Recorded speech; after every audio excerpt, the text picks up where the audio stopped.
everybody, welcome to Drive Thru Review 387. Today we're going to talk about Flip City. Now this is a game that was originally published in Japan as the name Design Town. It's being brought over by Tasty Minstrel Games. It plays 1 to 4 players and it's a city building game. It has kind of a Sim City vibe. And it's also a deck building game, but it's not like any deck building game you've ever seen. So stop, don't run. This is completely different than any deck building game that I've ever played. So let's jump into how the game works and I'll tell you about what I think. So here is everything that you're going to get in a game of Flip City. You can see we've got some different buildings: convenience store, factory, central park, residential area. Now players are going to have a starting deck of cards, and so you're going to take 4 of the residential areas and then 1 of each of the other cards except for the office. Now the office is actually an expansion, so to speak, so you can play with or without the office if you choose. And I would say if you're playing this with new gamers, then remove the office, because the game is not very complex at all, but I've seen people struggle with the rules. Eventually they get it and it's like butter, but you can keep the office if you really want it. But so you can play without that. So you get 4 of the residential areas, 1 of each, and then you actually take and flip over 1 of the residential areas to be an apartment. Now if you see here, these other cards also have sides, so all the hospitals have churches, all the factories have power plants, and so on. And then you're going to take and shuffle these up, and you have to be careful, first of all, not to look at what you're shuffling, because what the card that ends up on the top of your deck is going to be very important. And you also don't want to make sure to, mix, the flipping of the cards. So what we do is we actually take our deck and hold it in one hand, and we're going to create a discard pile off the side. And so whatever's in our hand here, it makes it so you don't bump it and see what's underneath. And it's also easier to differentiate, since the cards are double-sided, between the discard pile on the table versus the deck in your hand. So that's what we do. Now on your turn, you're going to simply play cards off the top of your deck. So let's say it's my turn. I'm going to start playing cards off the top of my deck. Here I've got the apartment. I'm going to go ahead and play it.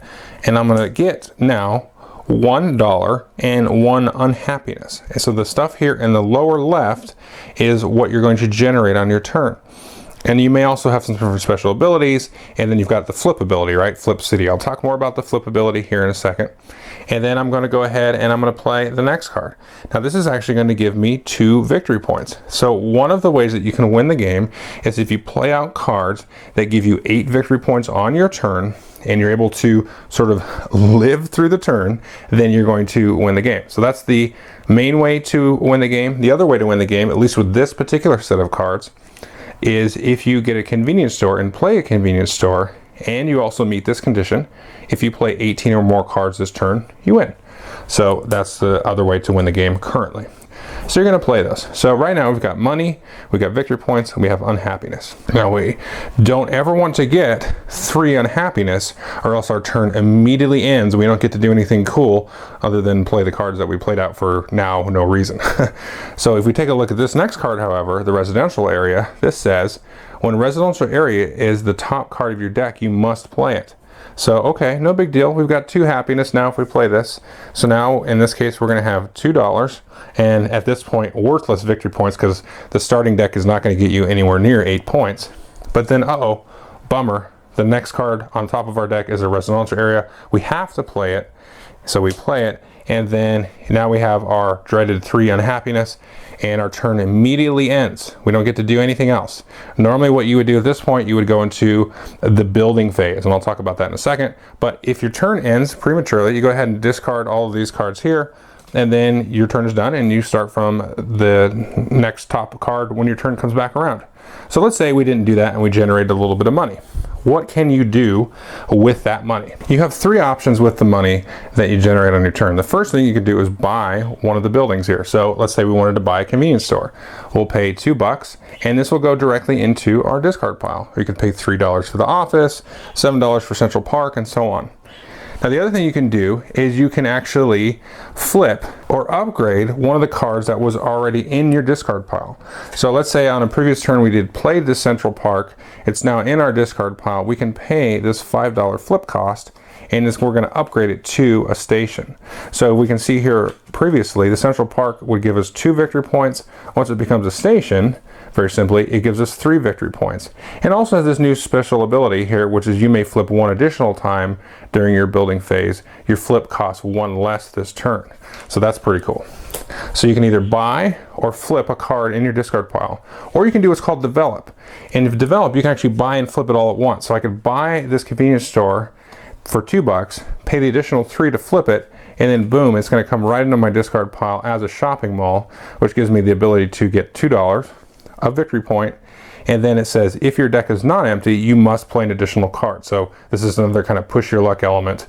So if I play this, I don't want to hopefully play another card that has, you know, some unhappiness on it. So that's it on your turn. So again, if you hit 8 points, or you've played a convenience store and a total of 18 cards, you're going to win. Now, what do these things do? These are pretty cool. So we've already seen the convenience store. That's one way to win. The shopping mall is going to get you points. The Central Park and the upgrade is going to get you points. Here we've got the factory. This is pretty cool.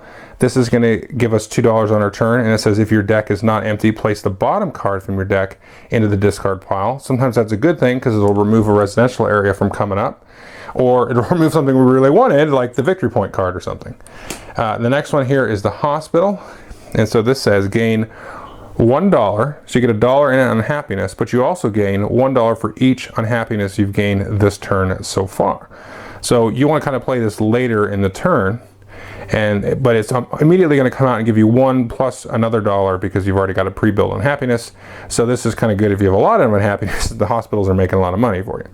Now if we upgrade this again for $4, then it becomes a church, and the church, when you play this, adds +1 to your unhappiness limit this turn. So churches are very nice for playing lots of cards because then you worry less about the unhappiness on the cards because you have a higher limit.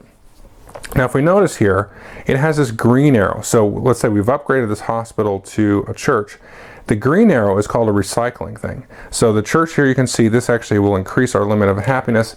And also, if you remember looking back here at the station, it also had a recycle ability to actually score you an extra victory point. Now the recycling can happen when it's in your discard pile. So anytime during my turn, I can use these recycle abilities. Like, I'm going to sort of degrade them back to what they were, but I can use them maybe to get some extra money sometimes, extra victory points, increase my limit and things. But that's something that you can kind of do willy-nilly when you please. So it's a very simple game. You play cards off the top of your deck, which seems like, wow, I have no decisions, but you do because you have this whole unhappiness thing and these stinky residential things come out and then they force themselves to be played. So you've got to be very careful about playing, oh, I can play this and get some victory points or some extra money, or this card will give me extra buys, because the card underneath it might be a residential area, which is going to end up hosing up your entire turn. So quickly before we go into the review, I'll just talk about one possible strategy is to spend your early turns upgrading these residential areas to apartments, because the apartments are the same sort of outcome, and they give you $1 and unhappiness, but you're not forced to play them. And they have this cool little nasty thing here. So if they're in here and you use $8, you can see it says flip this card and place it on top of another player's discard pile. So if you've got extra money hanging around, then you can spend $8, make this a residential area, and then give it to your opponent, and they're going to hate you for it. Okay, so that is Flip City. This game is really, really fun to play. It's a quick little micro deck builder. I think it's called a micro deck builder on the box. Yes, it is. A deceptively simple micro deck builder by Chen Zhifan. That is the designer who I did not credit at the beginning of the video. The box says it takes 30 to 50 minutes. With 4 players, it might go a little long. Now, I've found that as players get used to the game and play it more quickly, then of course the playtime comes down, so I think that is going to come down even with a 4-player game. The other thing is, with a 4-player game, not really the ideal way to play it, because it is very sort of solitary-ish, except for sort of screwing people with the apartments.